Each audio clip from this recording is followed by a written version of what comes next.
Instituto de Derecho Procesal Penal, y nos va a comentar un fallo de la Sala A del Tribunal de Impugnación Penal de La Pampa en relación a la doctrina conocida como Plain View, en este caso referido a entornos digitales. Les hacemos saber a los que les interese el fallo que tanto el fallo como el comentario del expositor lo pueden solicitar después por mail al mail institutodpp@gmail.com.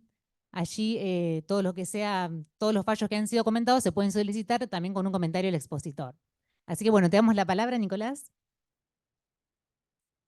Hola, buenas noches. Bueno, muchas gracias en primer lugar por la invitación. El fallo que voy a comentar yo no tiene que ver estrictamente con la temática de hoy, pero si queremos hacerle algún tipo de vinculación, sí encontramos que en este caso la víctima fue un menor de edad.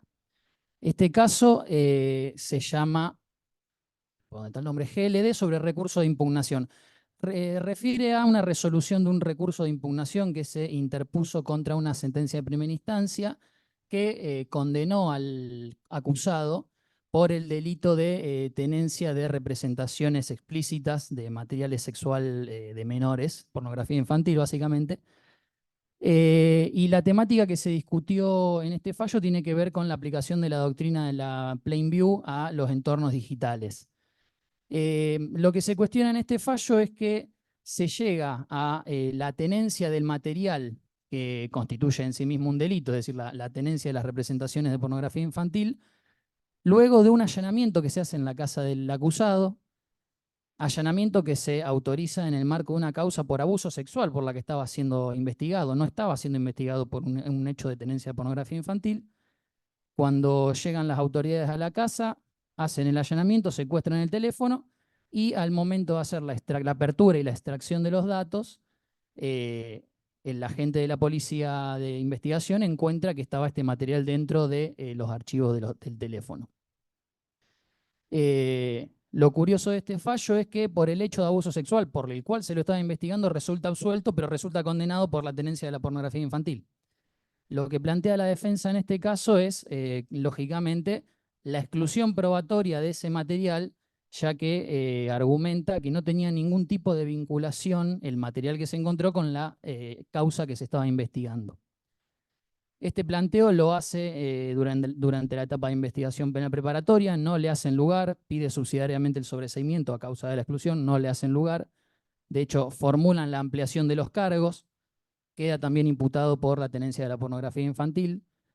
En la etapa intermedia vuelve a replantear la cuestión de la exclusión probatoria, no le hacen lugar.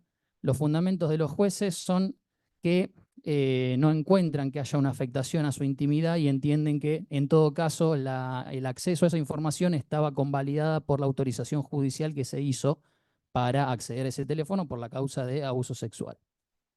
Llegado a juicio oral, se replantea la cuestión en los alegatos de apertura y vuelven a rechazar su planteo, intenta incluir también la cuestión de que considera que está afectada la intimidad del acusado en vulneración al principio de reserva del artículo 19 de la Constitución Nacional, y le responden que, bueno, que el artículo 19 no ampara las acciones delictivas como es la tenencia del material pornográfico.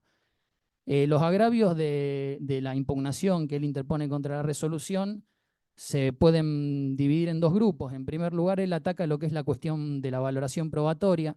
El juez de primera instancia, la jueza de primera instancia, perdón, hace una interpretación de que el imputado era alumno del profesorado en computación y técnico en computación, con lo cual adopta una postura dogmática que lleva a concebir a este imputado con conocimientos especiales que no le permitían afirmar el desconocimiento de la tenencia de ese material. ¿Qué dice el imputado? Yo pertenecía a grupos de WhatsApp, de Telegram y de WhatsApp, perdón, y que estaban destinados a recibir imágenes y videos de pornografía, pero de adultos. Yo no tenía activada la función que imposibilita la descarga automática, con lo cual es verosímil que cualquier persona de esos grupos, que yo no conozco porque son grupos amplios, haya enviado ese material y yo desconozca que lo tengo en mi teléfono celular.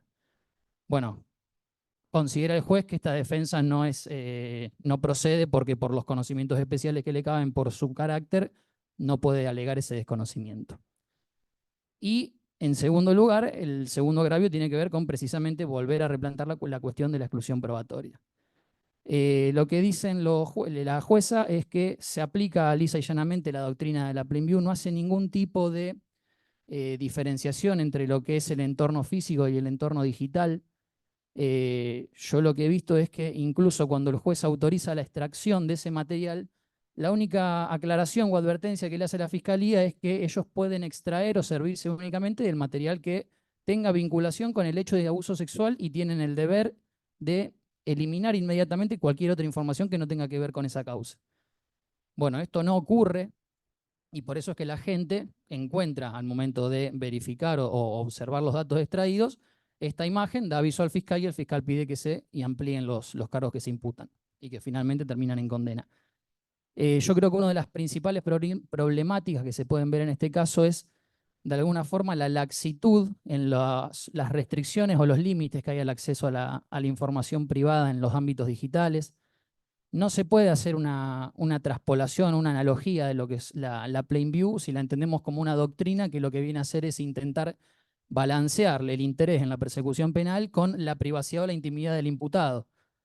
La Plain View nació para lo que es el mundo físico, esto es de, si yo en primer lugar cuento con una autorización de allanamiento válida o me encuentro en uno de los supuestos que permiten el ingreso sin la autorización, y al momento de ingresar por los plenos sentidos de los agentes yo encuentro que hay un elemento incriminatorio, yo puedo captarlo. Estas limitaciones propias del mundo real, mundo físico, no existen en el mundo de los dispositivos electrónicos.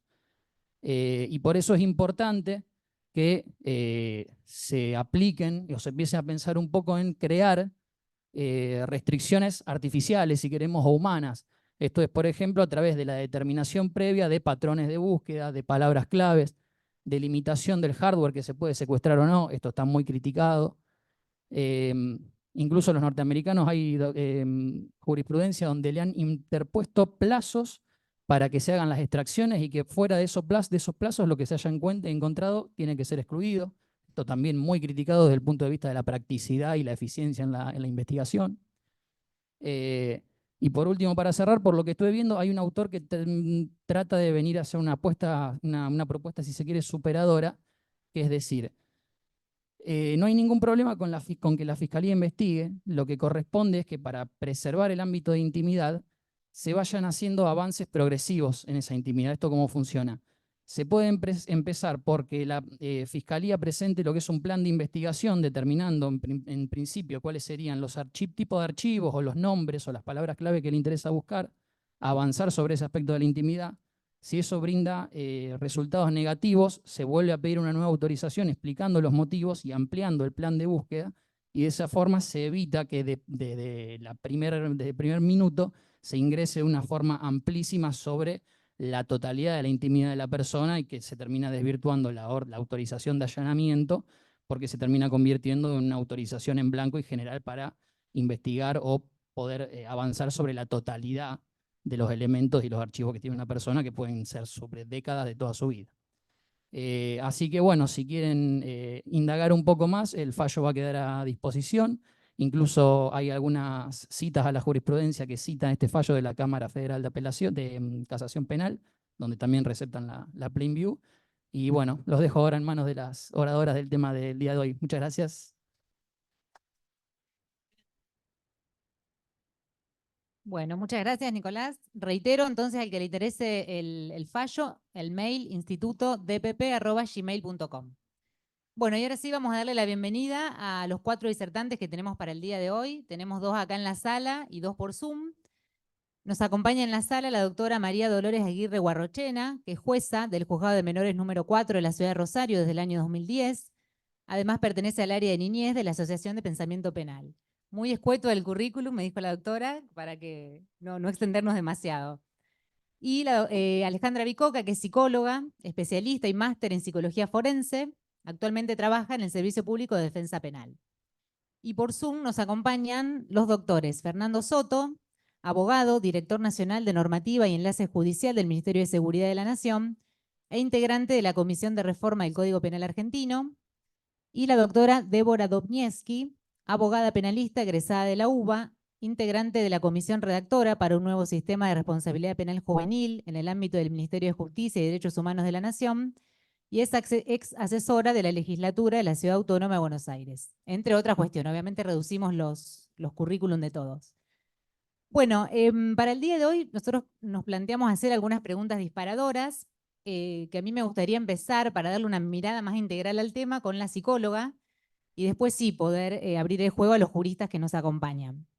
Así que bueno, Alejandra, me gustaría preguntarte en primer lugar, según tu parecer, ¿la inimputabilidad es una ficción de la ley penal o existe en el mundo real como una etapa del desarrollo humano?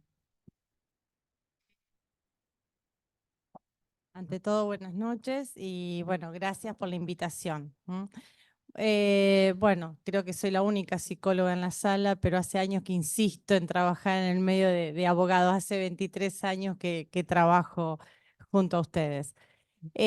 Bueno, la inimputabilidad, ustedes en algún punto la llaman como una ficción de la ley penal. ¿Por qué? O sea, esto surge de que es un constructo. Digamos, el término inimputabilidad es un constructo del derecho penal, ¿no?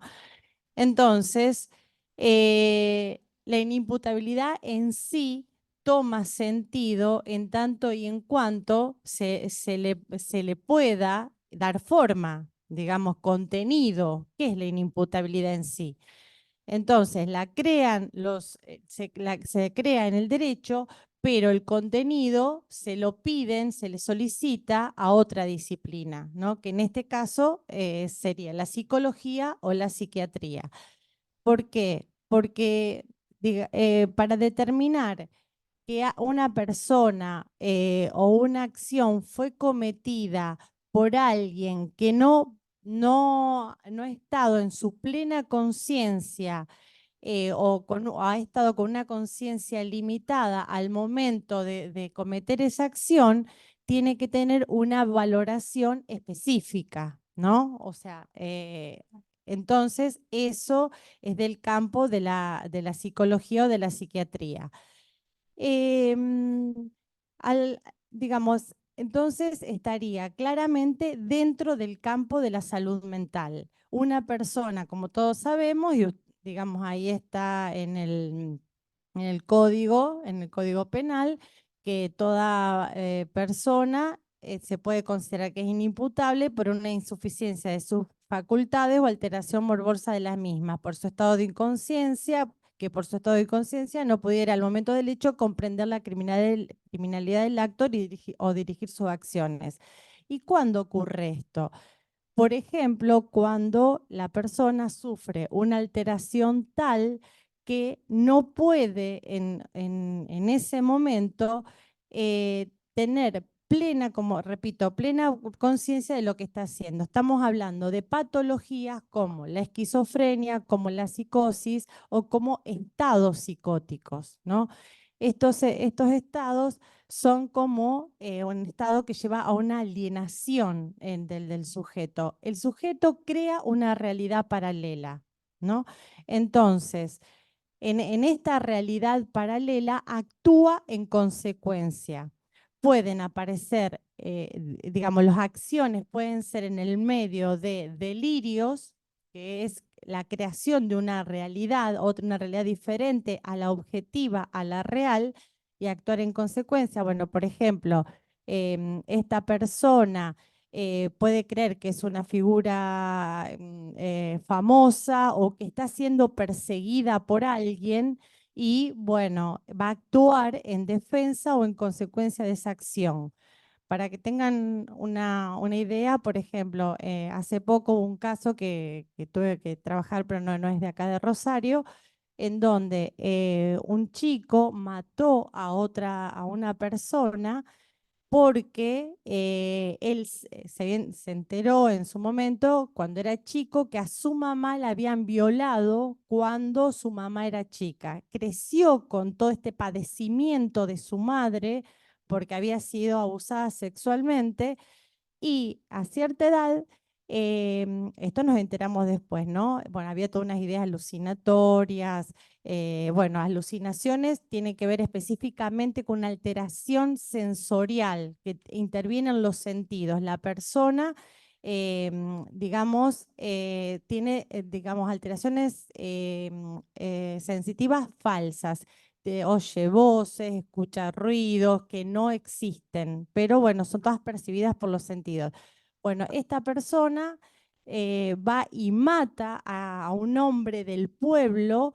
Cuando nosotros le preguntamos, él, digamos, al defensor no le quería contar nada. Es más, cuando tuvimos la entrevista quiso que el defensor se vaya porque decía que el defensor era el que lo filmaba y que lo escuchaba y que le ponía cámaras. Yo estuve con el médico forense y nos decía que nosotros le preguntamos si conocía a esta persona que había matado y decía que no la conocía, pero se había enterado que esa persona abusaba a niños en el pueblo, cosa que, o sea, en la realidad no sucedía. Bueno, fue, lo mató, agarró un palo, no un palo, un fierro, bueno, lo mató, le pegó un golpe en la cabeza. No solo eso, lo llevó a un terreno, le cortó, lo abrió, con las manos le sacó el corazón, ¿m? Y no obstante, mordió el corazón. Todo esto tenía un sentido porque él decía que ese corazón era el que le había creado toda la maldad en ese hombre, ¿no? Miren, o sea, todas las ideas, digamos,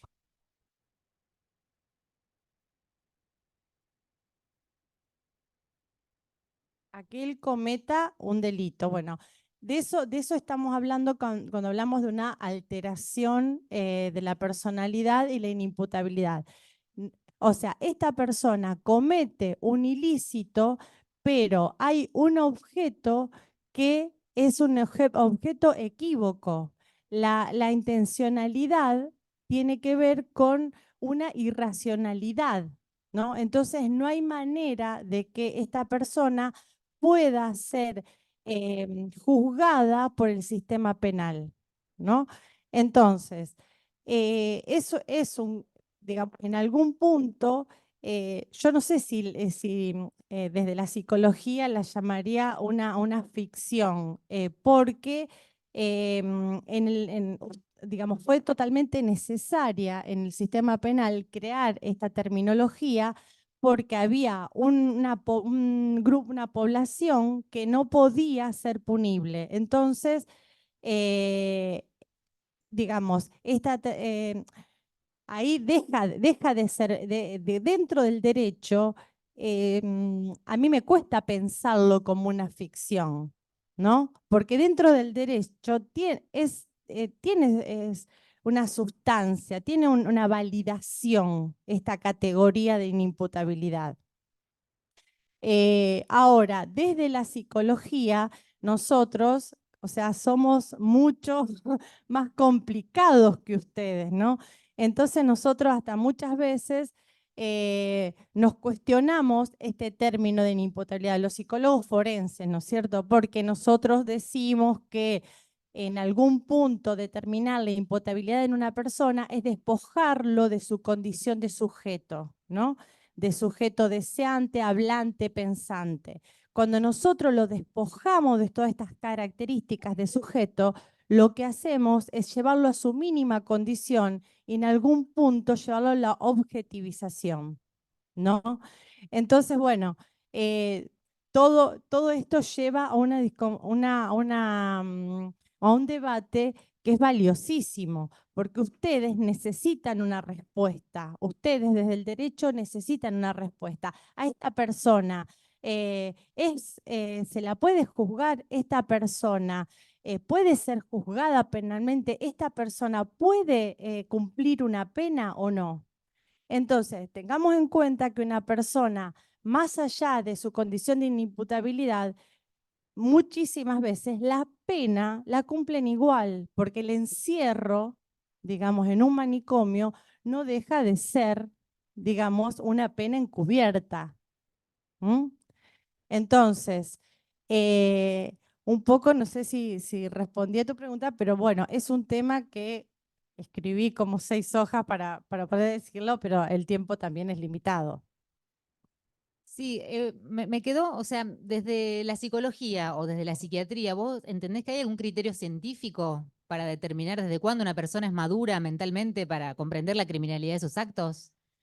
No, desde la psicología, digamos, no hay nada que pueda determinarse taxativamente.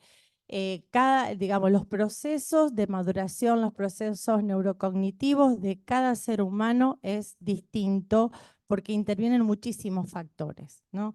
Digamos, social, cultural, familiar, educativo, sanitario.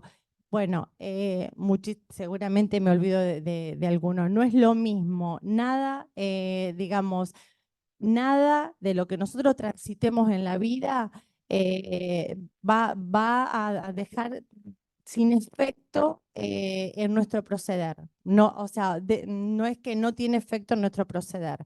Todo lo que nosotros, digamos, no es lo mismo criarme en un ambiente donde, digamos, de violencia, no es lo mismo no tener educación, no es lo mismo no poder adquirir las necesidades básicas.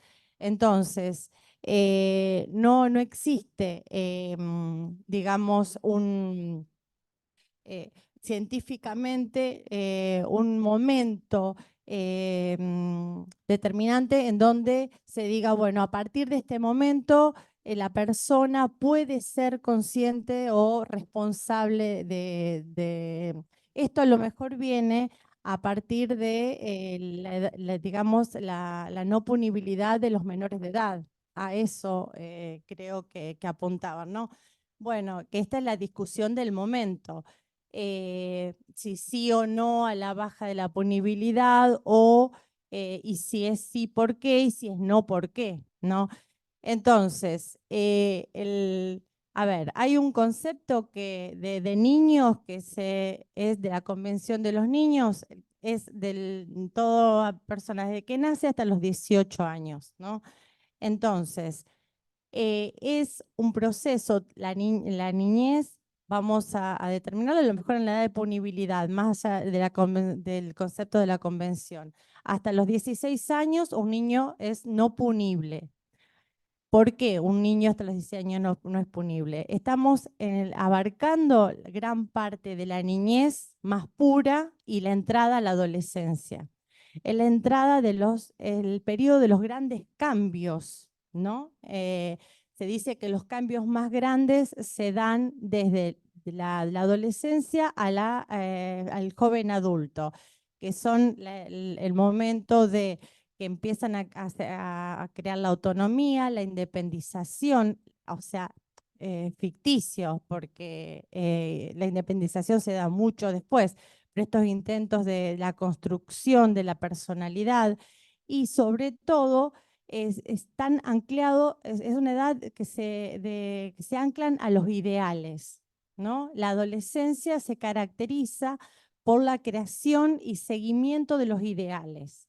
Entonces, en este momento, y no hay una consolidación, está comprobado, eso sí, que la consolidación neuropsicológica está en desarrollo hasta los primeros años de la edad del joven adulto, sería, que el desarrollo neurocognitivo sigue hasta la edad de más o menos los últimos que he leído investigaciones, 18, 20 años, ¿no? Entonces, que está en proceso. Imagínense si estamos hablando dentro de una población que puede caracterizarse por haber adquirido cierto nivel académico, o vamos a hablar del secundario solamente, ¿no? Que ha podido desarrollarse dentro de un sistema, una comunidad familiar. Entonces, cuando algo de esto no aparece, cuando los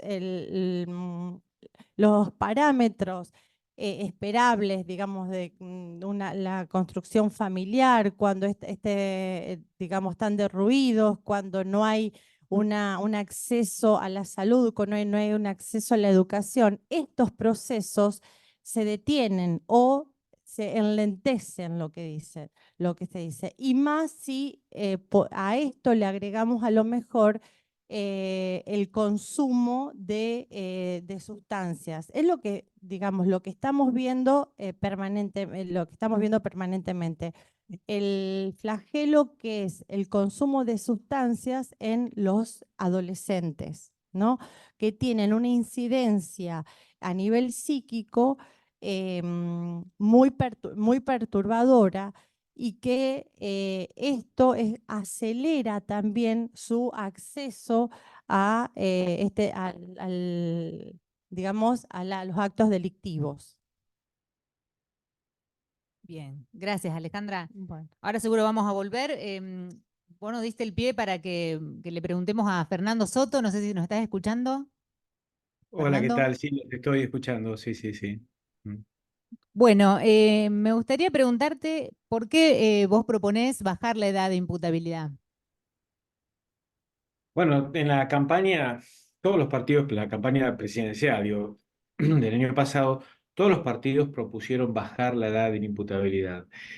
Los convenios internacionales marcan al niño como hasta los 18 años, pero la realidad, sobre todo la realidad argentina, que es donde está legislando este tema, bueno, se propone legislar este tema, tiene décadas y décadas de atraso. 40 y pico de años, casi 50 años de atraso desde que en la dictadura militar se sancionó la ley de minoridad, reformada parcialmente y poco en las últimas décadas.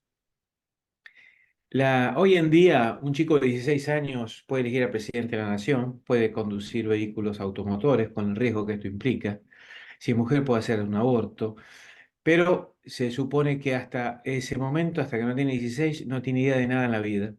Es decir, no sabe si matar está bien o está mal. Y esto no responde a la realidad, claramente, no se da bruces con la realidad. De hecho, en la región, en Latinoamérica, no hay, salvo solamente Cuba, una penalización de los 16 años. Uruguay tiene 13 años, la mayoría tiene 13 años, algunos tienen 12, algunos tienen menos, inclusive en Latinoamérica. En Europa, en Estados Unidos es igual y más aún. Gran Bretaña tiene sancionada por jurisprudencia, si tiene el Commonwealth del Supremo Tribunal en 10 años y en Suiza 9 años. Y no son países de África o de Asia, con todo respeto a África y Asia, por favor.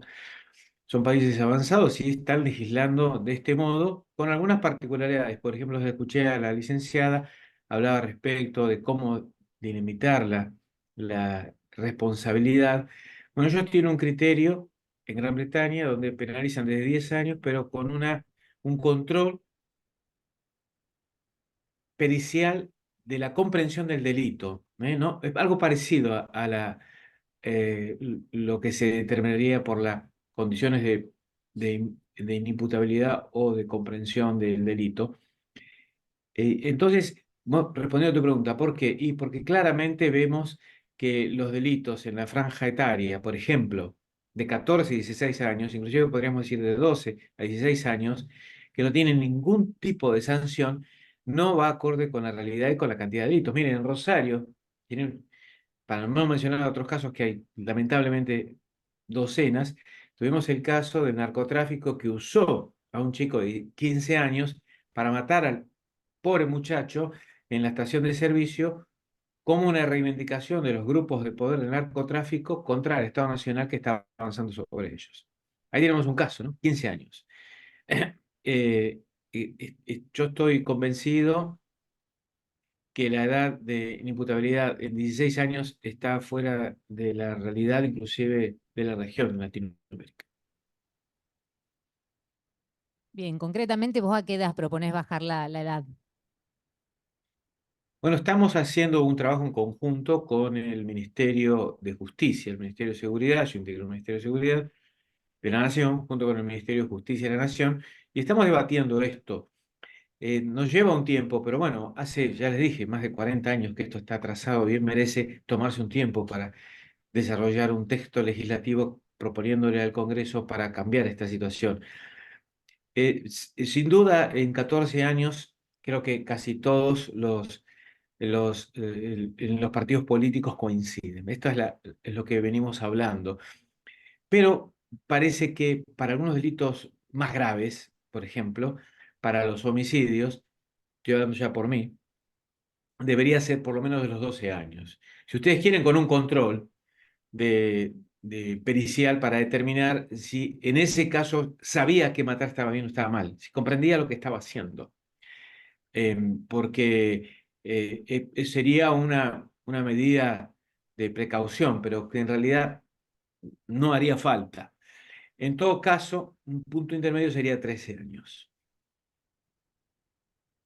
¿Y usted cree que bajar la edad disminuiría las tasas del delito? ¿O serviría para combatir eficazmente el delito? Pero esto es como decir, entonces si sancionamos más delitos, ¿vamos a estar más tranquilos? ¿O porque haya penas más altas, va a haber menos delitos? No, de ninguna manera, no hay una relación directa entre una cosa y la otra, pero hay una relación indirecta. El delito es un fenómeno complejo. No está solamente motivado por una ley que lo controla, ni tampoco por las fuerzas de seguridad que intervienen. No es tampoco únicamente lo económico, pero lo es. No es únicamente lo social, pero lo es. Digo, lo es un factor determinante. No es únicamente la educación, pero es un factor determinante. Hay gentes con carencias muy profundas sociales de educación económica que no cometen delitos. Y gente sin esos problemas, sin carencias económicas, sociales y de afectos y de educación, que cometen delitos aberrantes. Me refiero a chicos menores de edad. Entonces, ¿va a ser porque se baje una solución? No, pero primero, el Código Penal es un código de penas, donde no puede ser lo mismo matar que no matar. No puede dar igual que un chico estudie y trabaje que alguien que robe y mate. No puede ser lo mismo. No puede ser igual que no se responsabilice de ninguna manera. La ley de menores prevé un régimen diferente. No se lo puede juzgar como un adulto, porque es mucho más recuperable, porque también es víctima el menor que comete delitos, pero no puede ser que no tenga ninguna sanción. Entonces, a tu pregunta respondo, sí, claro que se va a modificar. ¿Es esto solo y mágicamente? No, de ninguna manera, de ninguna manera. Pero esto tiene que ser un conjunto donde se obre en los que son factores de delito, y claramente este lo es. Es más, los jóvenes, los adolescentes, cuando cometen delitos suelen ser mucho más violentos por la problemática de la adolescencia, más violentos muchas veces que un adulto. Por todo esto hay que claramente legislar en esta parte. Sí, no tengo dudas que esto es una deuda de la sociedad. Y te consulto, Fernando, ¿con qué programas o infraestructuras cuentan para atender los cuadros que presenten los menores en conflicto con la ley penal? ¿Han Bueno, se pensado en tiene que eso? crear, claro, porque el atraso no es solamente en la legislación. Uno puede escribir en un papel un montón de cosas, pero no va a cambiar la realidad por eso. La realidad se construye desde todos los factores. Nosotros como abogados debatiendo el tema, en el Congreso debatiéndolo, hablándolo, no eludiéndolo. No tenemos por qué pensar igual, y está muy bien eso. Eso se llama democracia. Pero para contener a los menores hace falta inversión. Hace falta desarrollar un presupuesto para crear unidades especiales para alojarlos, que no tienen que ser los de detención, tienen que ser de otra manera. Bueno, ojo, está pasando con los adultos también. Hace 25 años que no se hacen cárceles federales. Perdón, solamente se hizo la de Salta en el 2011, pero tiene una capacidad para 200 y pico de varones y el problema de cupo no es el femenino, o sea, no mueve el amperímetro. Le estoy diciendo, no resuelve nada. ¿Y esto qué implica? Que estén sobresaturados con sobrepoblación carcelaria y que eso además justifique las liberaciones anticipadas, como pasó en la pandemia, liberando miles de presos, generando más delitos, más muertes, más problemas psicológicos, más gastos de hospital. Pero primero no es porque tiene que ahorrarlo el Estado. El Estado tiene que dar lo más básico, que es educación, salud y justicia. Entonces, si no resuelve darle a los mayores adultos imputados con prisión preventiva o con condena a cumplir, está incumpliéndolo. Y lo mismo pasa con los menores. Entonces, ya se está haciendo presupuestos para licitaciones de construcción de cárceles, ampliaciones y conclusiones de las que estaban abandonadas. Abandonadas completamente. ¿Eh? Se gastó en un montón de plata, pero no se gastó en esto. Como si esto, claro, no da quizás el rédito político inaugurar un hospital que inaugurar una cárcel. Pero hace falta hacerlo. Entonces, hace falta también hacer unidades para menores que se van a hacer. La prioridad primero es con mayores, luego, además, hace falta una legislación, con menores también se va a encarar este tema, por supuesto. Bueno, Fernando, gracias. Ahora en un ratito volvemos con vos. Vamos a continuar con la doctora Guarrochena. Me gustaría saber, doctora, desde la experiencia que usted tiene, ¿cuáles son los motivos que más inciden en la criminalidad infanto-juvenil?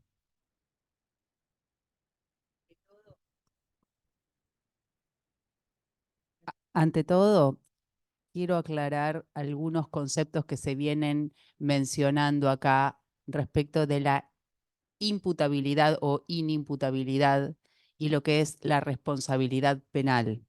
Porque como muy bien decía la psicóloga, la imputabilidad o inimputabilidad, tenemos que tener claro que es una capacidad psíquica de delito que se tiene individualmente. ¿Eh? No podemos replicar o no podemos predicar, mejor dicho, de todo un grupo que todos somos que todos somos imputables o que todos somos inimputables. ¿Podríamos afirmar que todos nosotros somos imputables?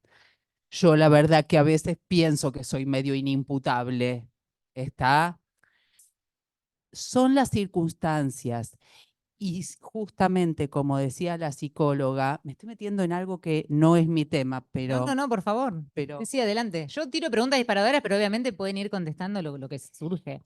la capacidad psíquica se tiene individualmente y no en forma grupal. Inclusive, como muy bien decía la psicóloga, justamente depende de cada uno, depende de la educación que tuvo, depende de las vivencias que tuvo, depende de el mayor o menor estímulo que haya tenido en su primera infancia, depende de millones de factores culturales, económicos, sociales, políticos, etcétera, etcétera. De manera que, ¿por qué a los menores, y lo digo expresamente con este término tan peyorativo, ¿por qué expresamente a los menores se les dice inimputables? ¿Son todos incapaces psíquicos? No. En realidad, la palabra inimputable se les puso como un estigma a los menores, porque en realidad, primero quiero aclarar, en realidad lo que estamos hablando respecto de los chicos no es la inimputabilidad, sino que no son punibles, que es otro concepto muy diferente. Acá estamos hablando de reducir o no la edad de responsabilidad penal, la edad de punibilidad, a partir de cuándo los chicos van a responder penalmente. Pero no estamos hablando de una capacidad psíquica, ¿sí? Son dos conceptos bien diferentes. Y esto responde a una obligación del Estado asumida internacionalmente frente a los organismos internacionales de decir, bueno, el poder punitivo del Estado se va a frenar acá. Es eso la edad de responsabilidad penal, es eso ser no punible, no es ser inimputable, ¿sí? ¿Y de dónde viene esta confusión de decir que todos los menores son inimputables?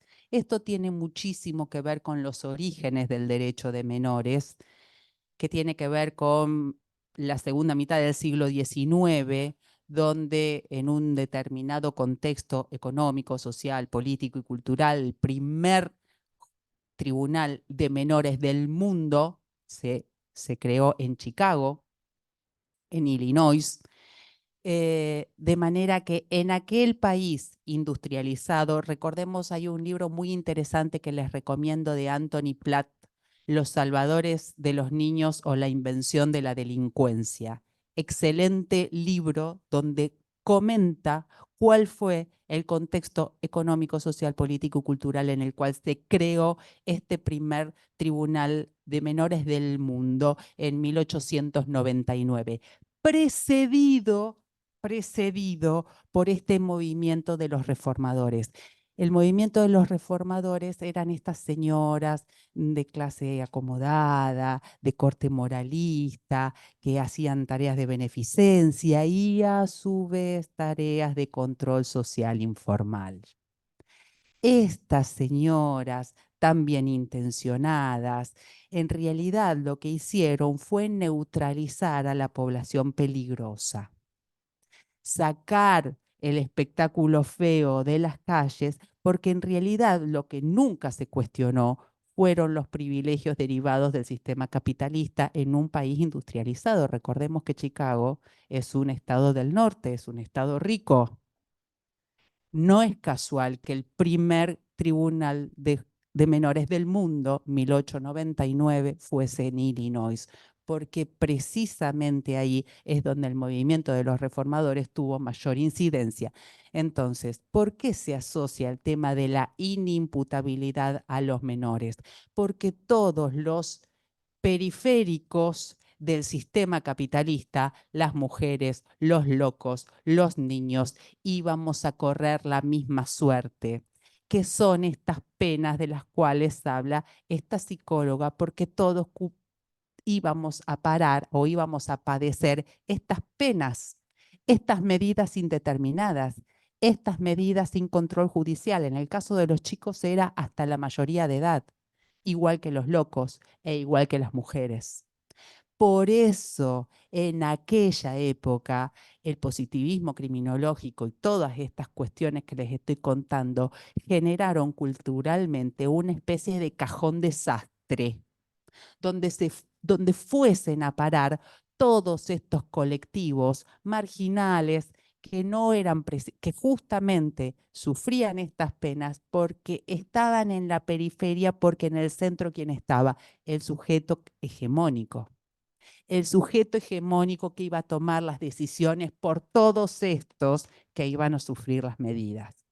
Entonces, esto me conformo si de esta charla alguien puede salir con la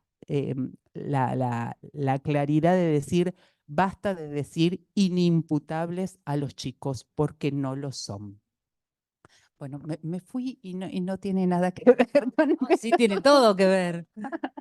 Todo que- bueno, a mí me había tocado otra, porque tengo una, No, yo qué lo que bolillero esto, tremendo. me interesaba saber de tu experiencia como jueza, cuáles Sí. son los motivos Ah. que más inciden en el delito, en la criminalidad infanto-juvenil. Bueno, esa es otra pregunta que merece un encuadre previo. Porque si empezamos a decir cuáles son los factores que inciden en la delincuencia infanto-juvenil, es como que ya estamos aceptando un montón de cosas como dadas. Y de alguna manera es una pregunta que se pregunta por la etiología, digamos, es una pregunta propia del positivismo criminológico, de la criminología previa a la criminología crítica, ¿no? Entonces, como que estamos usando palabras más lindas, decimos factores, no decimos cuáles son las causas del delito, pero prácticamente estamos preguntando lo mismo, digamos, ¿no? Entonces, es necesario primero hacer una serie de encuadres como para decir qué es lo que vamos a responder. En primer lugar, la primera pregunta que yo me haría frente a esta pregunta que me formula la profe es cuáles son los factores sociales que influyen en la percepción del delito juvenil como problema, pese a que estadísticamente el delito infanto-juvenil no es significativo ni siquiera en los delitos que son normalmente perseguidos. ¿Por qué? ¿Cuáles son los factores sociales que hacen que esto sea visto como problema? Si alguien puede que tenga la compu, si ustedes pudiesen ver las estadísticas del Sistema Nacional de Información Criminal, SNIC, Sistema Nacional de Información Criminal, es una ese déjalo que también lo vamos a ver. Pero en el Sistema Nacional de Información Criminal son las estadísticas oficiales del Ministerio, no sé si seguirá existiendo el Ministerio de Justicia a nivel nacional, supongo que sí, ¿eh? Sí, el doctor Garabano. Así que, bueno, ahí está, ahí funciona el Sistema Nacional de Información Criminal. Si nos fijamos ahí están agrupadas estadísticas por distintos tipos de delitos, pero veamos los delitos dolosos. Si vemos los delitos dolosos, bueno, no importa, cada uno búsquenlo en Ahora la sus vamos celulares, no a poner. importa, búsquenlo, pero van a ver Ahora la ponemos acá en la pantalla. una línea que por supuesto tuvo dos picos importantes, creo que fue en el 2002 y en el 2014, pero en líneas generales viene bajando. El Sistema Nacional de Información Criminal, repito, agrupa o monitorea información producida por todos los organismos de información criminal del país, de la República Argentina. Esa línea de homicidios dolosos viene bajando, ¿eh? De manera que es contrario a la percepción social de que estamos cada vez peor, porque en realidad estamos cada vez mejor. Y esos son los homicidios dolosos. Y Ahí está. ahí está, fíjense, el Sistema Nacional de Información Criminal recolecta información sobre los hechos presuntamente delictivos registrados por las fuerzas policiales, las fuerzas federales de seguridad y otras entidades oficiales de recepción de denuncias en todo el territorio de la República Argentina. Fíjense, la tasa de homicidios dolosos del 2022 es 4.2 por cada 100.000 habitantes. Es 7.2 menos que en el 2001, 20.4 menos que en el 2020 y 17.4% menos que el 2019. Baja un cachitito. No los quiero abrumar con estadísticas, pero es que justamente acá es donde tanto replican los medios de comunicación y la dirigencia política. Por favor, acá en hechos, en 2022 la cantidad de hechos es 1890. Estamos hablando de homicidios dolosos. Por favor, ¿podrías hacer clic en ver más? Ahí. Un segundito que ya se carga. Ahí se va cargando. Fíjense que hay dos picos en el 2002 y en el 2014, pero en líneas generales viene bajando. Homicidios dolosos. Si vos te parás en el 2022, en la línea azul del 2000, ves que salen los numeritos, el total de homicidios dolosos del 2022 son 1890. Si retornamos a la página anterior, veamos cuáles, porque acá son dolosos. Veamos ahora los culposos, que justamente no son tenidos en cuenta como algo que realmente sea preocupante, ¿no es cierto? Porque lo preocupante son los dolosos, ¿no? Entonces, vamos a un poquito acá en otros delitos. Por ahí vas a encontrar más arriba.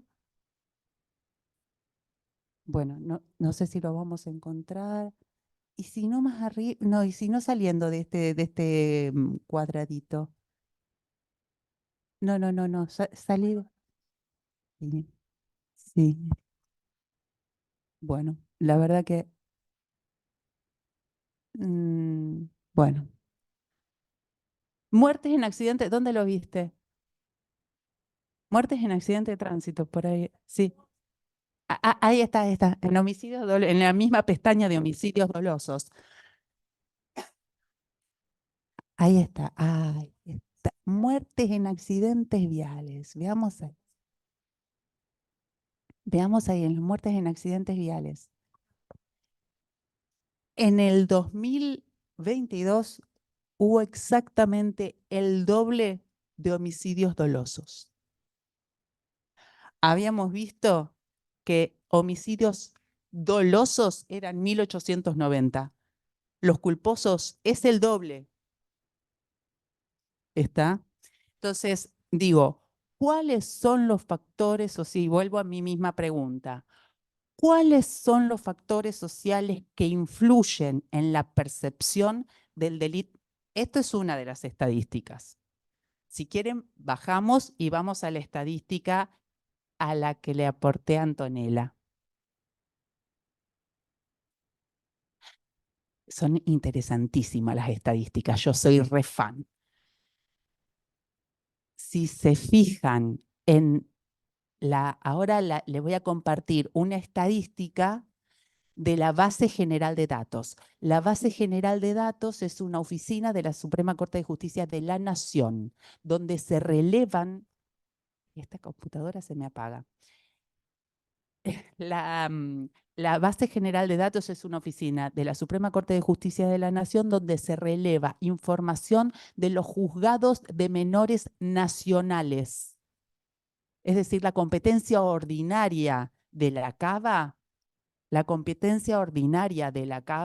que hay como un proceso de transferencia de competencias al Poder Judicial de CABA, ¿sí? Luego de la reforma constitucional, ahí está. Entonces, quiero decir, este informe estadístico es del 2023. Vamos un poquito más abajo, más abajo. Ahí está, ahí llegamos, ahí. Perfecto, perfecto. Esto, como les decía, la base general de datos releva, monitorea los juzgados de menores nacionales, juzgados nacionales de justicia ordinaria de la CABA, ¿sí? Recuerden que luego de la reforma de la Constitución se crea también de la CABA el Poder Judicial y empezó un proceso de transferencia de competencias que quedó medio trunco. O sea que subsisten en CABA la justicia federal, la justicia nacional y la justicia de la ciudad de Buenos Aires, ¿sí? Esto releva que tiene el grueso de competencias, todavía el grueso de competencias de la justicia nacional. Estamos hablando del territorio de la CABA, que de acuerdo al censo 2022 tiene 3.200.000 habitantes, sin contar la gente que viene del AMBA. Hablemos únicamente de la gente que tenga residencia en CABA. De esa gente, suponiendo que sean 3.200.000, esas personas, acá esta es la cantidad de causas, 2.197 durante el 2023, en 3 millones de personas. Yo les voy a dar la derecha de que subió respecto del 2022 un 7.9%, pero estamos hablando de este número. 2.200 personas sufrieron algún hecho de estos chicos en 3 millones de personas. Esta es la realidad.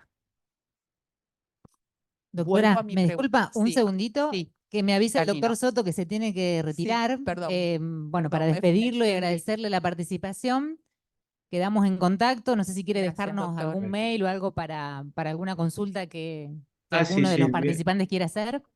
les voy a dejar mi mail, sí, con mucho gusto. Les pido disculpas, estamos trabajando intensamente y estoy cansado, me levanto muy temprano, está muy interesante lo que dicen. Solo agrego a las estadísticas que lo que estamos viendo hace un tiempo es que en los homicidios no están cubiertos los casos que son lesiones y que luego se convierten en homicidio, porque no están debidamente informados en los hospitales y sanatorios. Y es un número para tener en cuenta, ¿no? Es un número que aumenta la cifra. Más allá que las cifras son las cifras blancas, son las cifras que están denunciadas. En los homicidios están todos denunciados, pero pasa esta particularidad. En los demás delitos, la enorme mayoría son cifras negras. No la tenemos denunciada. El tema es interesantísimo y tiene expositores de lujo. Así que les agradezco muchísimo. Ahora voy a poner mi mail y quedo a disposición de ustedes para otra reunión. Muchísimas gracias. Gracias, doctor. Muchas gracias, doctor.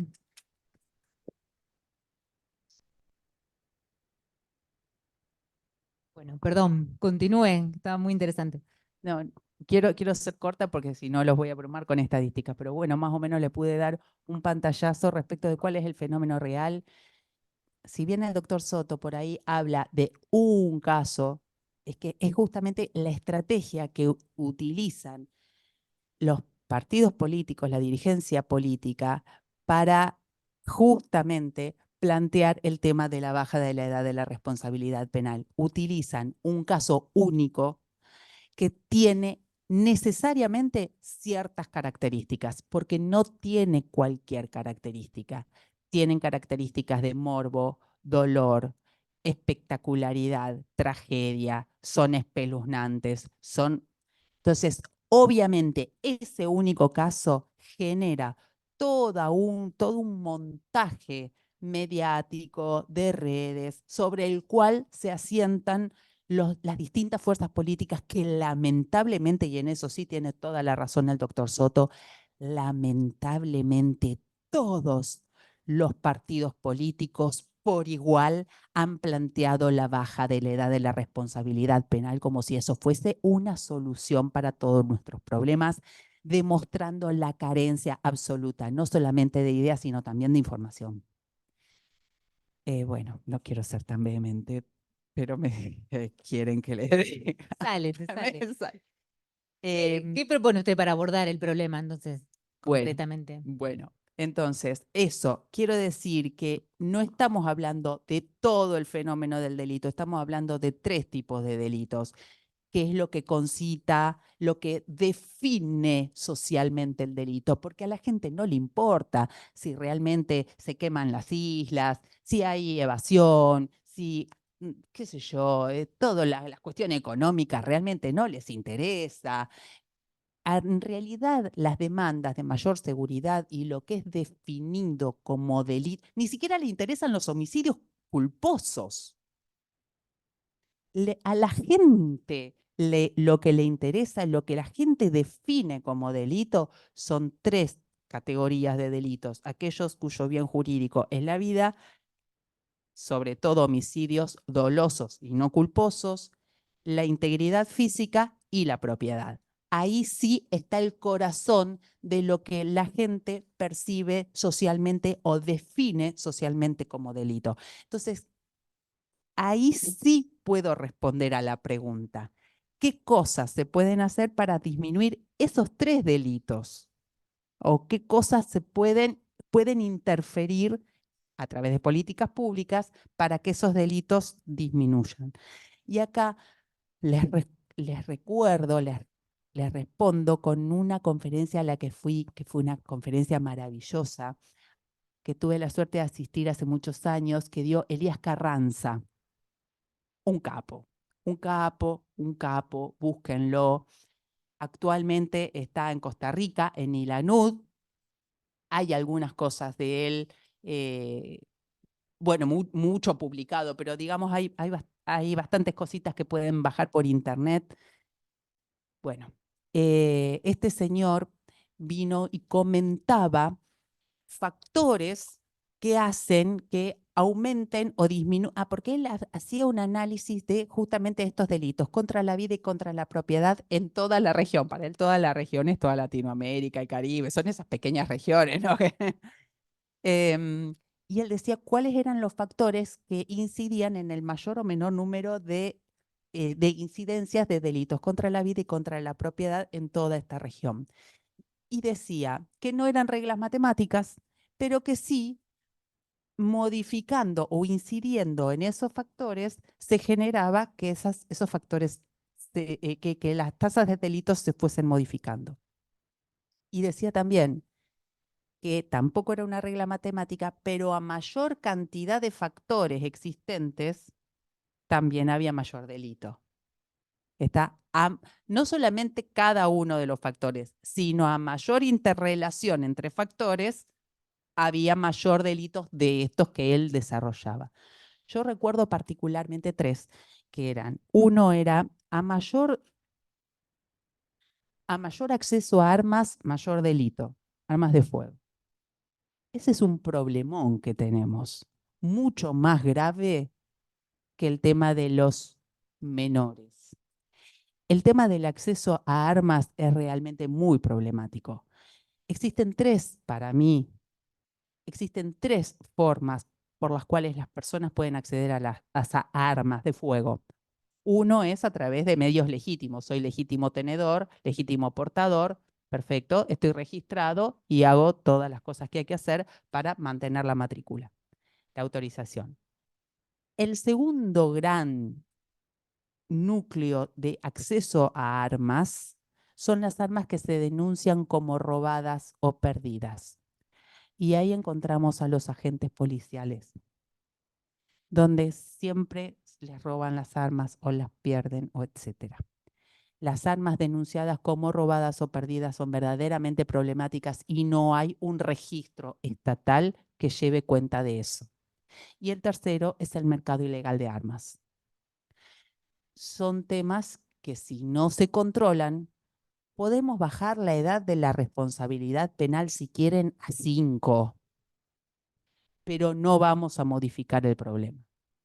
Si no le ponemos un coto al acceso a armas de fuego, esto va a seguir siendo así o peor. El segundo factor del que hablaba Elías Carranza era a mayor tiempo de ocio, entendido como tiempo fuera de la familia y tiempo fuera de la escuela, mayor delito.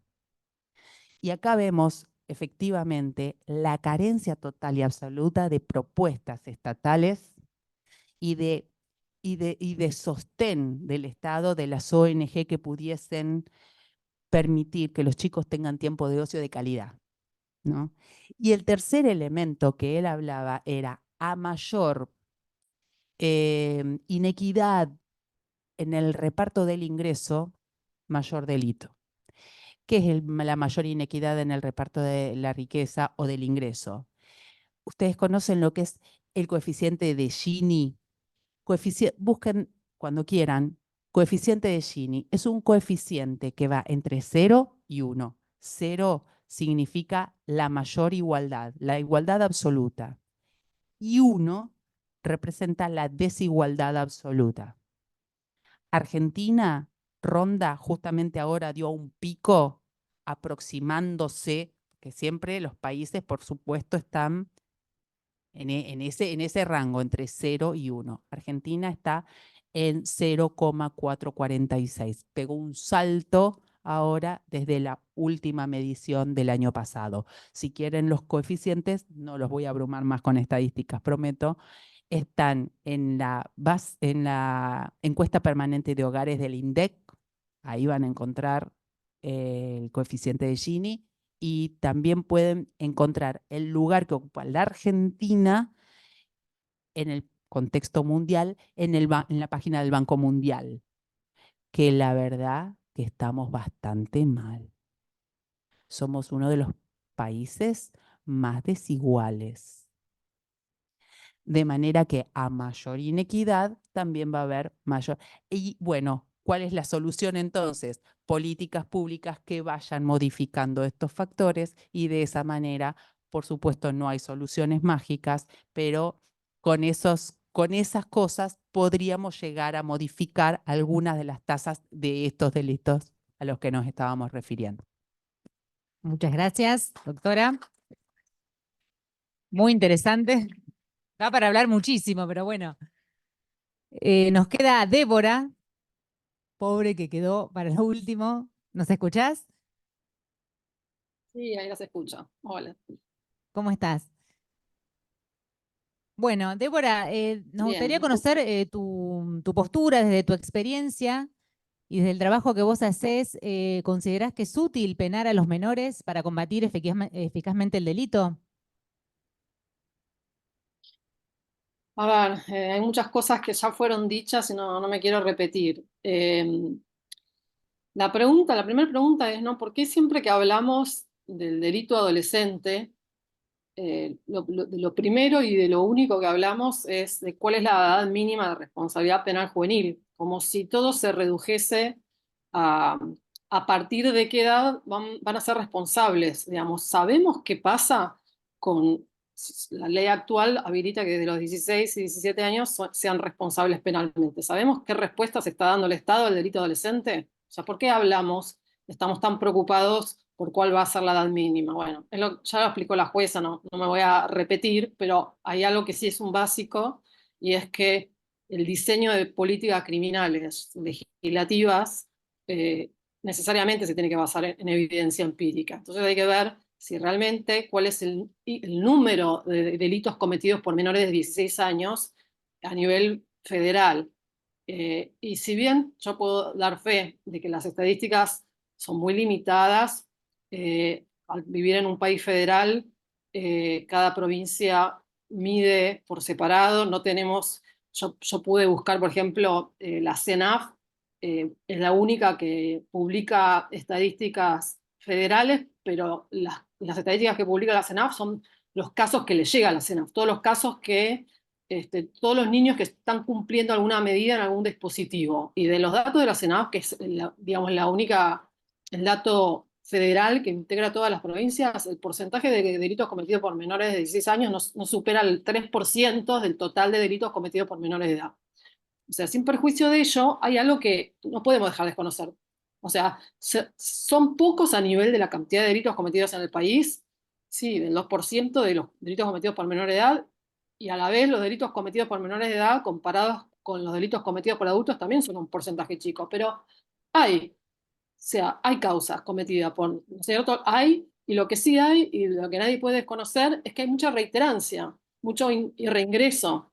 Entonces, si no estamos como siempre en la misma discusión y no podemos avanzar en que si hay una reiterancia de no punibles, aunque sea baja, y no justifique este déjà vu permanente de hace 30 años que no podemos parar de hablar de lo mismo y no aprender de los errores, es entender que quizás el Estado sí tiene que ocuparse de ciertos casos donde hay chicos pequeños donde están cometiendo delitos muy graves. El tema es, ¿el Estado se tiene que ocupar de qué manera? ¿El derecho penal es el que se tiene que ocupar? Bueno, ahí viene la discusión, ¿no? O sea, lo que explicó muy bien la jueza es, si el Estado tomó una decisión, como todos los estados tienen que tomar la decisión de cuál es la edad mínima de responsabilidad penal juvenil, el Estado la fijó en 16 años, al menos en el decreto ley que todavía nos rige, el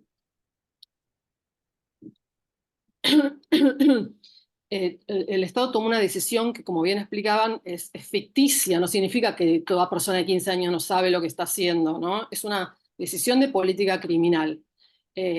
Ahora, si tomó esa decisión, significa que todo lo que suceda por debajo de esa edad no puede ser punible, por supuesto. Eso, de lo contrario, implicaría violar el Estado de Derecho y violar toda la normativa internacional de derechos humanos a la que la Argentina se obligó, que pareciera como que es una joda, pero no es una joda. Argentina suscribió tratados, convenios y aceptó que el fin de la justicia penal juvenil es lograr darle a los menores de edad una función constructiva en la sociedad.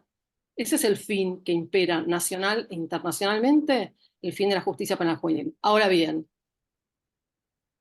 si tenemos situaciones donde hay menores de edad que están reingresando permanentemente en el sistema penal porque vuelven a cometer delitos, el Estado se tiene que sentar a pensar qué es lo que puede hacer. Y el Estado lo viene pensando y lo viene hablando hace más de 30 años. Por eso pareciera que es un tema novedoso del que no se ha hablado. Yo he estado hace muchos años teniendo este tipo de conversaciones con UNICEF, en el Ministerio de Justicia. En el 2019 armamos un proyecto de ley penal juvenil que, más allá de todos los cuestionamientos que incluso yo también puedo darle a ese proyecto de ley, hay algo que es importante, es que ese proyecto de ley dijo, bueno, a ver, vamos a hacernos cargo de una situación, aceptamos que debajo de una edad de responsabilidad penal juvenil el derecho penal no puede intervenir, perfecto, pero el Estado tiene que tomar una decisión. Generalmente el que toma conocimiento de esa problemática es la justicia penal. Entonces se armó un mecanismo por el cual los menores de 16 años, cuando el fiscal o juez toma conocimiento de un supuesto delito cometido por un menor de 16 años, tiene que hacer una serie de cosas, que es la misma que hizo Santa Fe con el reciente proyecto legislativo, que es, primero, determinar si ese niño tiene alguna situación de vulnerabilidad que amerita que intervenga el sistema de protección, ¿no? Cosa que está archi recontra legislada, pero sin embargo muchas veces no sucede. En muchas provincias no necesariamente la justicia le da intervención al sistema de protección que toma conocimiento de de un adolescente que está cometiendo un delito y que está en situación de vulnerabilidad. Si hay situaciones de salud, la justicia penal le tiene que dar intervención al sistema de salud. Y lo novedoso del proyecto de ley es que dice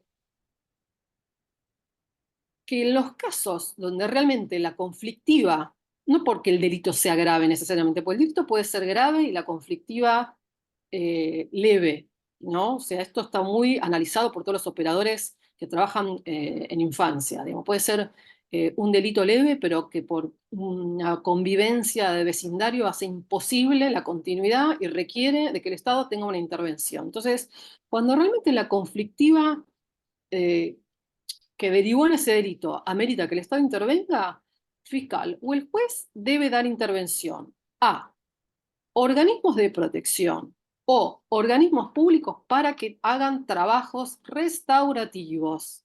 Es decir, aquí aparece todo lo que todo el sistema penal juvenil a nivel nacional e internacional está aplicando, porque esto ya existe, ya se aplica, ya hay un montón de buenas experiencias que fueron relevadas, donde se trabaja, no solo desde la mediación, sino se trabaja de lo que es la facilitación, ¿no? O sea, operadores expertos en infancias, expertos en prácticas dialógicas, expertos en Derecho Internacional de los Derechos Humanos, donde tratan de autocomponer los conflictos. Es decir, que el Estado vuelva a otorgar a las partes la posibilidad de ver cómo satisfacer sus propias necesidades. ¿Cuál es el grado de victimización que tiene la víctima? Porque vamos a hablar de algo de lo que se habla poco. O sea, en el derecho penal, o sea, le ha quitado históricamente la voz a la víctima. Y en la mayoría de los delitos penal juvenil, las víctimas también son menores de edad.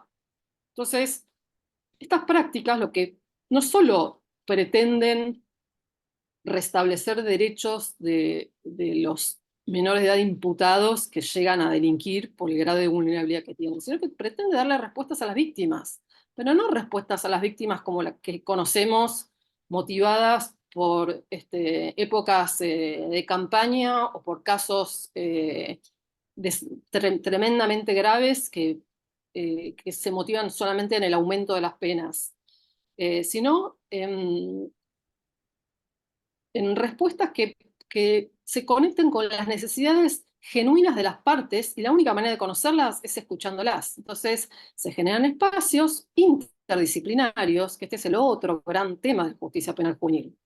Todos hablamos de la interdisciplina como una de las características del sistema penal juvenil. Sin embargo, yo que me dediqué a investigar cuál es el estado de la interdisciplina en las respuestas que da el Estado al delito adolescente, puedo afirmar que en la generalidad de los casos lo que sí existen son otras disciplinas, o sea, multidisciplina, es decir, un abogado, un psicólogo y un trabajador social, ¿no?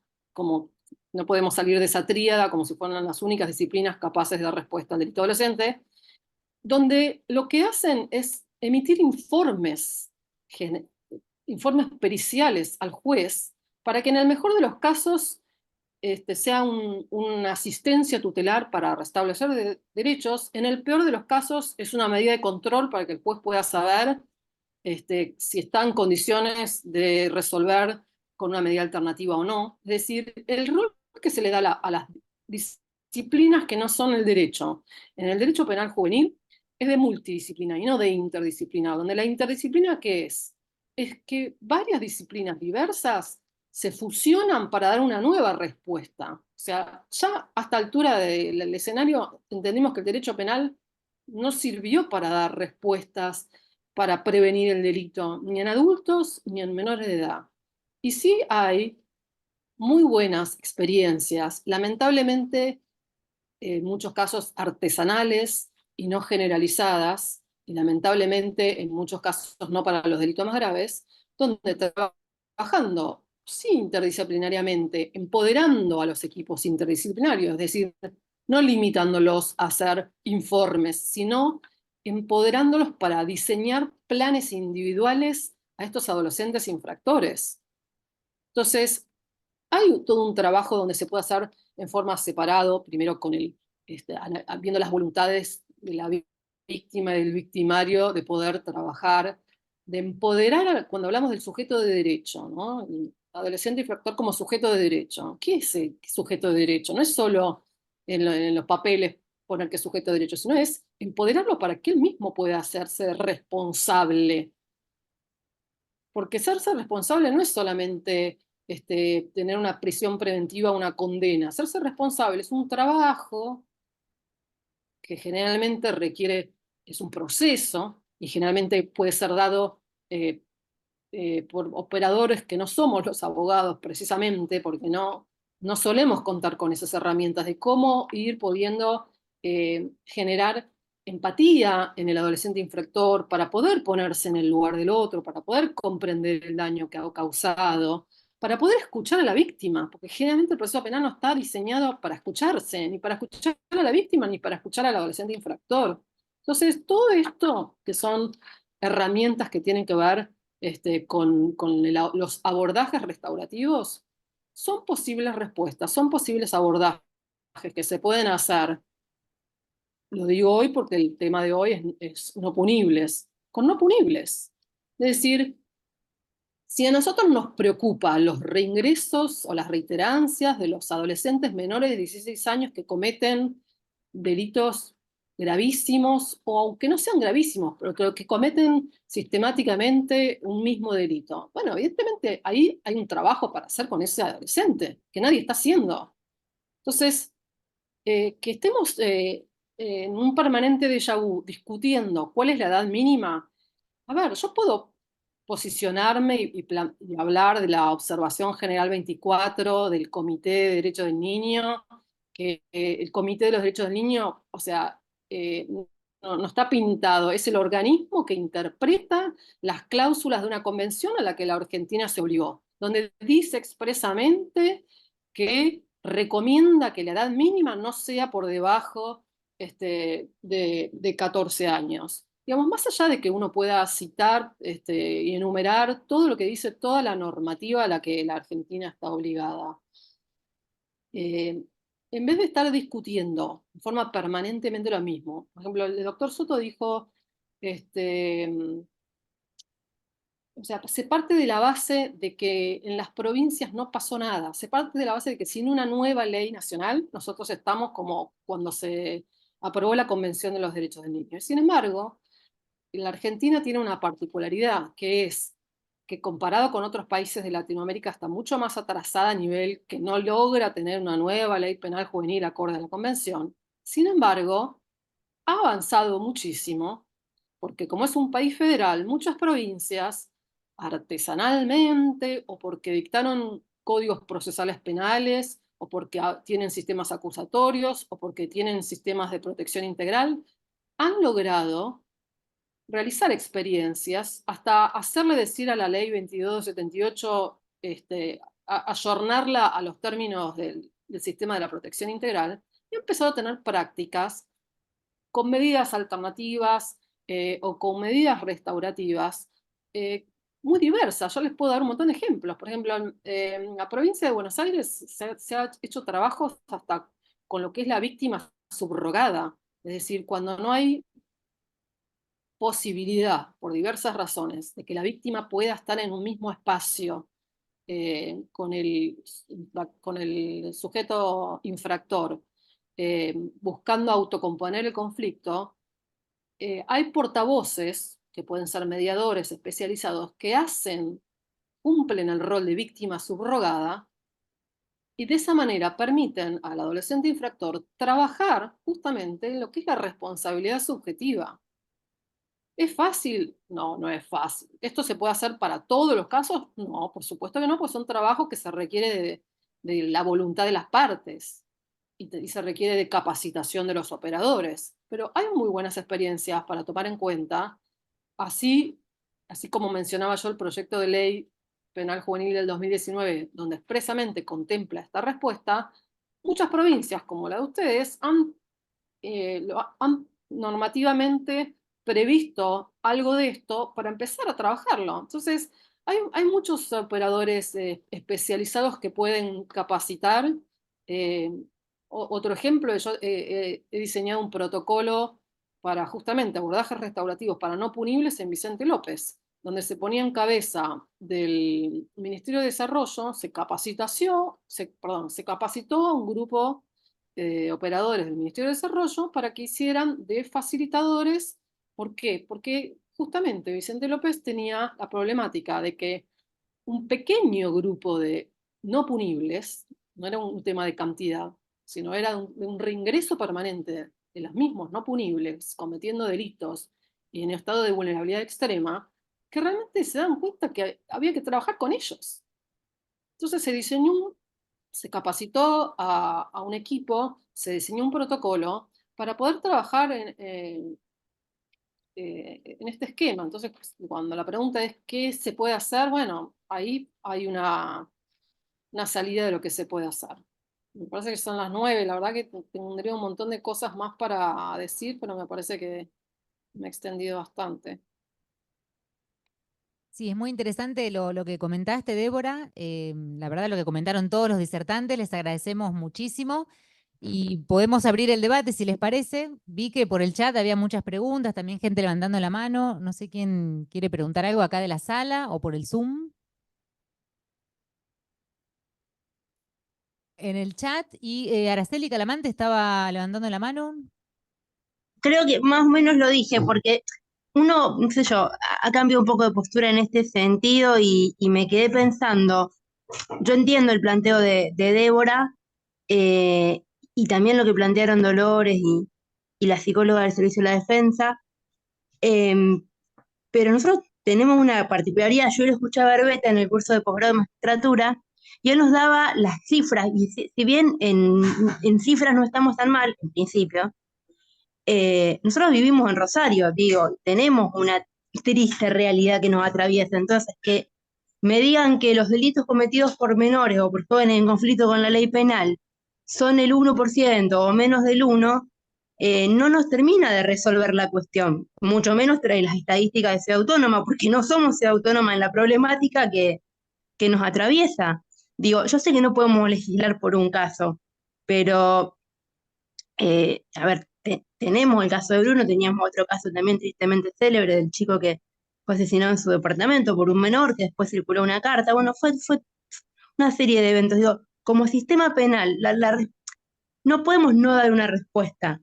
La no respuesta no puede. Después nos odian a los abogados penalistas porque dicen que garantizamos impunidad, dicen que el derecho penal no sirve. Entonces, quiero rescatar algunas cosas. Primero, el trabajo con lo poco que hay como dispositivo de todos los operadores del sistema de niñez y el Plan ABRE, un montón de instituciones que podrían funcionar muy bien, pero digo, alguna respuesta penal tenemos que dar, porque la impunidad no puede ser una respuesta.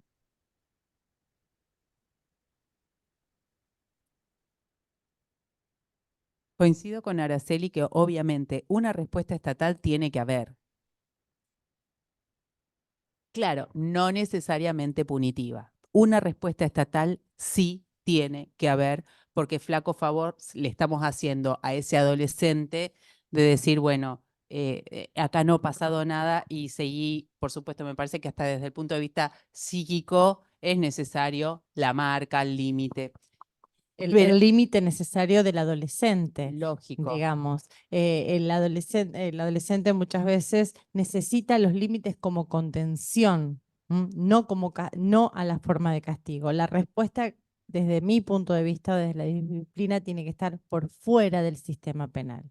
Una respuesta es necesaria. El niño, el adolescente necesita, o sea, ante esa acción, una respuesta para la concientización también, digamos, porque esto va a ser constructivo también, pero de ninguna manera esta respuesta la tiene que dar el sistema penal, porque yo creo que el sistema penal no tiene las herramientas para producirlo de la manera que se tiene que producir en ese psiquismo, para que no se reitere, para que no vuelva a ocurrir, para que haya una concientización. Me gustó mucho, o sea, lo que hablaba la doctora recién, porque yo creo que también ella se refería a lo que es justicia restaurativa, que para mí es totalmente preventiva y necesaria sería para esta franja etaria de 16 a 18 años, por ejemplo. Todavía no está implementado acá, no es opcional, estamos a años Nada, luz. Nada, Bueno, ni siquiera formación de equipos. bueno, entonces, acá podríamos decir muchísimas cosas de qué es lo que influye en que un niño cometa o no un delito. También tienen razón, no es lo mismo que un niño, o sea, que un niño, un adolescente cometa un delito a uno que no lo es. Pero bueno, es tan necesario la particularización, la individualización y el estudio, digamos, quién es ese niño que delinquió. ¿Mm? Lo mismo, otro de los temas a tirar es cuando escuché decir, bueno, a delito de adulto, pena de adulto, a delito, o sea, que existe el delito de adultos, porque bueno, yo no soy abogada y a lo mejor existe, hay un delito que es de adultos y otro que es de niños, ¿no? O sea, serían delitos cometidos por niños o cometidos por adultos. Bueno, pero de esto sabe más la doctora, así que. No, pero respondiendo a lo que dice Araceli, que estamos en la ciudad de Rosario, donde están pasando cosas serias y graves, y le doy totalmente la derecha a Araceli, está buena la pregunta, cosa de ser provocadora también, y creo que esa también es la idea, Araceli. Perdón, no, pero Obvio, se entiende, se entiende. Y tiene toda la razón, por algo está pasando en Rosario lo que está pasando. Yo desde noviembre del 2021 hasta ayer, es decir, en 2 años y medio, fui relevando 5 tipos de casos que yo consideraba graves cometidos por chicos no punibles. En 2 años y medio, casos graves, homicidios hechos con armas, abusos sexuales, violencia de género, por ejemplo, unas lesiones leves entre novios, el novio o la novia, o reiterancia. Esos 5 casos yo los registraba. En 2 años y medio registré 86 casos. 86. Voy a Rosario. Estoy yendo a Rosario, Araceli. 86 casos en 2 años y medio.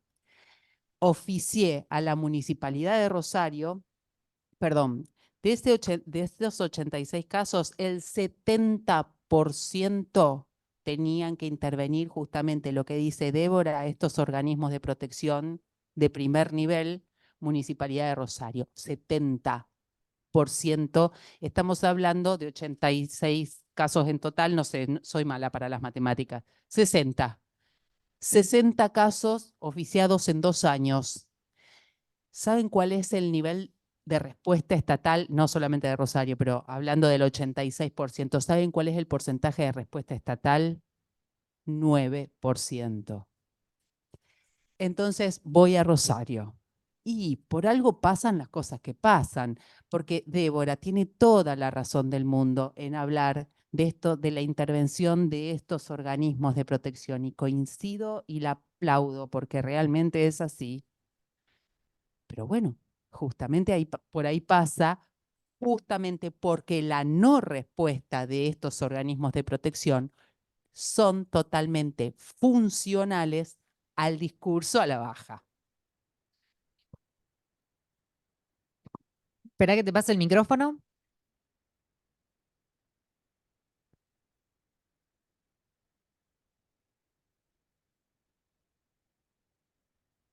No, que hay otra cosa que no estamos mencionando que hace a la ciudad de que estamos acá en Rosario, que es que asimismo como hay personas menores de edad que asesinan, hay personas menores de edad que son asesinadas a sangre fría. Y eso es algo que no estamos trayendo acá en este debate, o por lo menos no se mencionó. Entiendo que todos no somos ajenos a lo que sucede, pero hay casos particulares de personas que fueron intervenidas por la justicia de menores que no entraban dentro de la edad de punibilidad específicamente para ser responsables penalmente, quedaron al libre albedrío del Estado en estas situaciones donde, como mencionaba Débora y como estamos mencionando ahora, no hubo otra intervención del Estado que no sea llevarte detenido, ver qué hacemos con vos y después liberarte.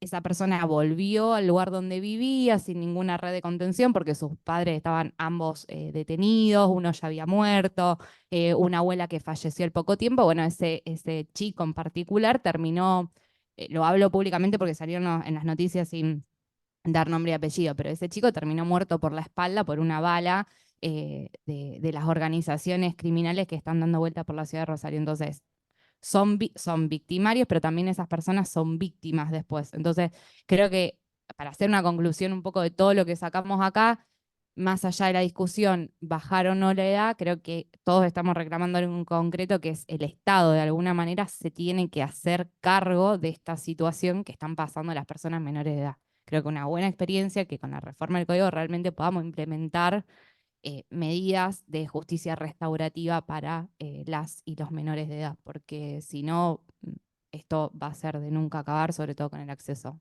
de las personas menores de edad a las armas de fuego. Un agregado a lo que planteaba Candela, que me parece muy interesante, que tampoco hablamos acá de los mayores de edad que utilizan a los menores de edad. Entonces esto nos está demostrando la extrema situación de vulnerabilidad de estos menores de edad que son utilizados por los mayores de edad porque saben, si tienen menos de 16, que son no punibles. Entonces, no solamente que estos niños, porque a mi modo de ver, más allá que estén en el periodo de la adolescencia, no dejan de ser niños, están vulnerados desde todas las carencias que tienen. Además, son utilizados por los mayores de edad y además, cuando rozan algún contacto estatal, no reciben ninguna ayuda ni ninguna contención. Entonces, comparto todo lo que han dicho de que la problemática no es 14 años sí o 14 años no, sino un abordaje más integral. Sobre todo el caso este que se hizo tan mediático, aparte con lo que decía, como decía la doctora, cómo impacta lo mediático y cómo nos llega, de qué manera nos llega a la comisión de ese delito.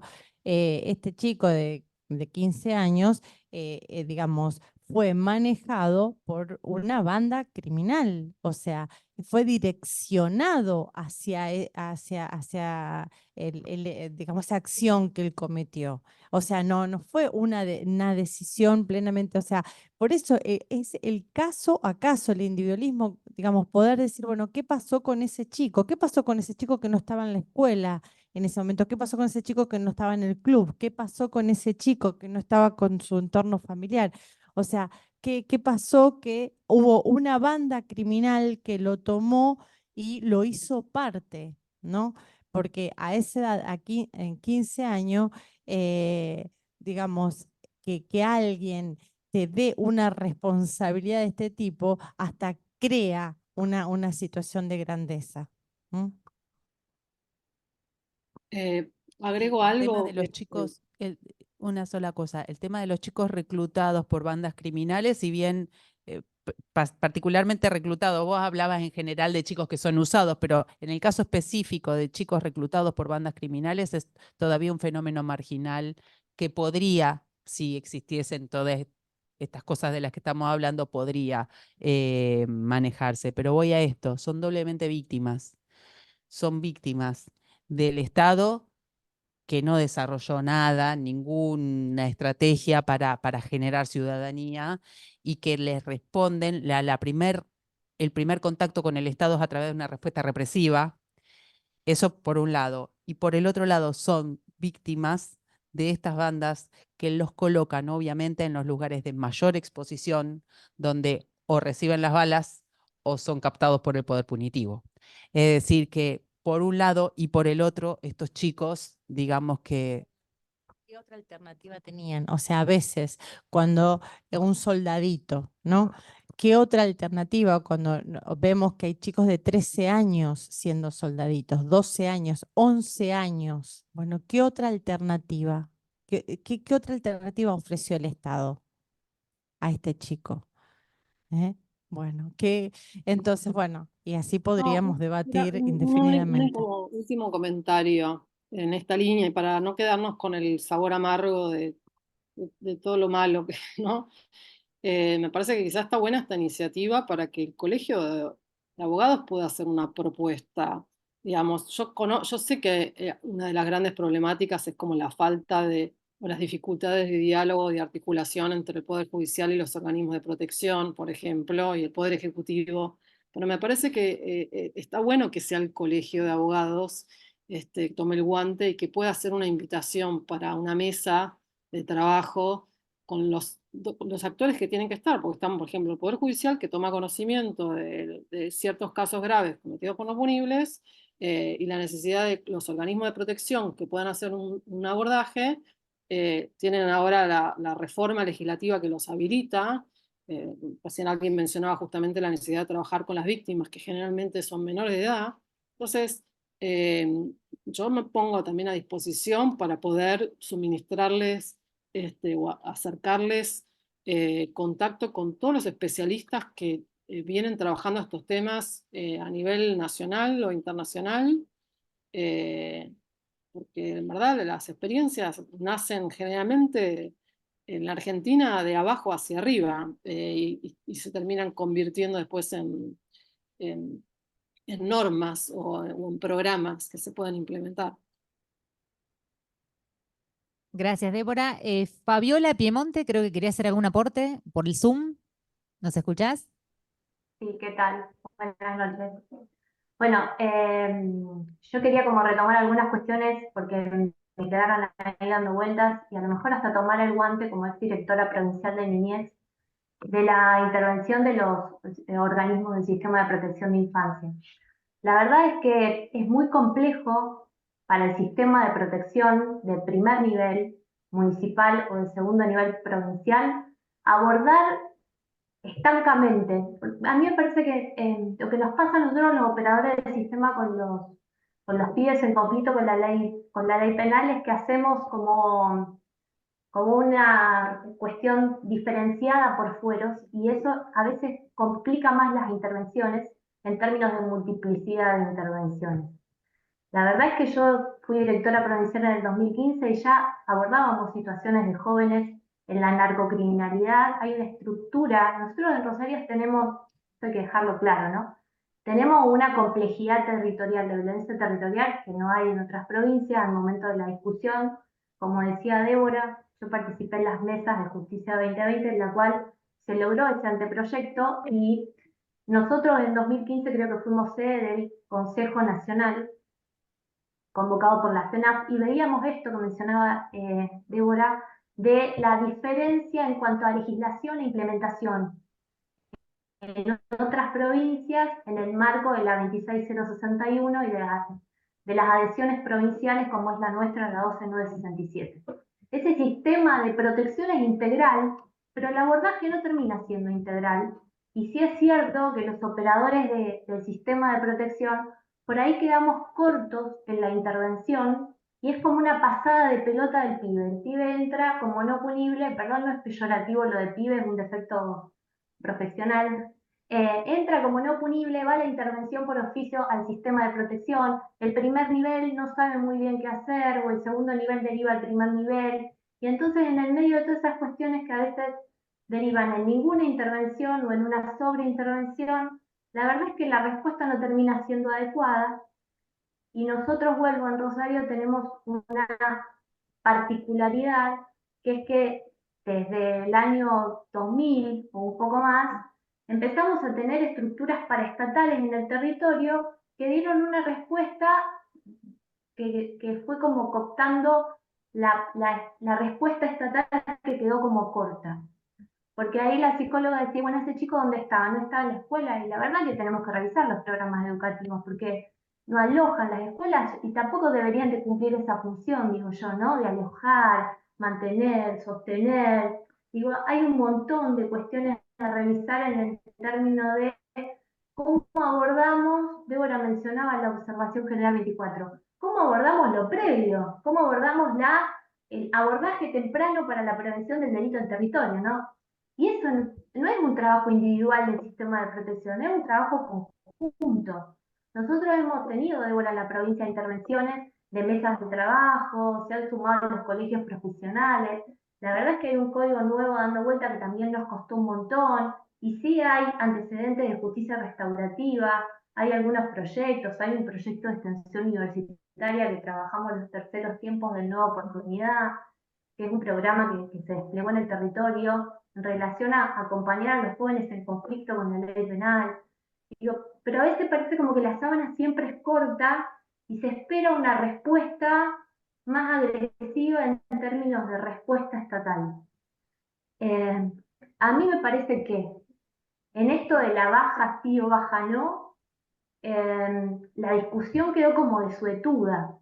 Más allá de eso, en términos formales, el sistema de justicia penal juvenil tiene que ser revisado. Es imposible. O sea, nosotros no podíamos más con la 11.452, Dolor, y vos lo sabés, era un engendro, traer el proceso de adulto, ver qué hacíamos con las medidas de prueba, ver cómo avalábamos evidencia, ver cómo avalábamos prueba, etc. Digo, asumado a eso, un sistema que, como ya todos dijeron, viene de un gobierno de facto, de una década anterior, que no se ajusta al plano convencional. Digo, es necesario revisar la legislación de fondo, eso es indiscutible. Después otra discusión es, ¿bajamos la edad? ¿No la bajamos? Pero en el mientras tanto, ¿qué hacemos con esos pibes? Sí hay que agendar una respuesta integral. Para mí la respuesta es integral. Digo, no es cuando entra al sistema penal, si tiene determinada edad, lo toma el sistema penal y si no, va al sistema de protección. Para mí el trabajo es conjunto, es interdisciplinario, porque para eso está la especialidad. Y a veces nosotros necesitábamos, yo he convocado a los jueces de menores en un montón de situaciones de pibes no punibles, sin este código, que está por entrar en vigencia, con el actual, que no tiene intervención prevista para eso, a que nos ayudaran a enmarcar la legalidad, a que nos ayudaran con los pibes que habían delinquido, a que identificaran que le habían generado una lesión a otro. Pero eso necesita de un trabajo integral y conjunto de los operadores, porque si no, sigue siendo una pasada de pelota y un pibe fragmentado. Es así, no hay otra consecuencia. Muchas gracias, Fabiola. Bueno, son las 9:30. Damos por concluido la jornada del día de hoy. Muy interesante. Doctor, ¿quería decir algo? No. Bueno, gracias a todos por participar.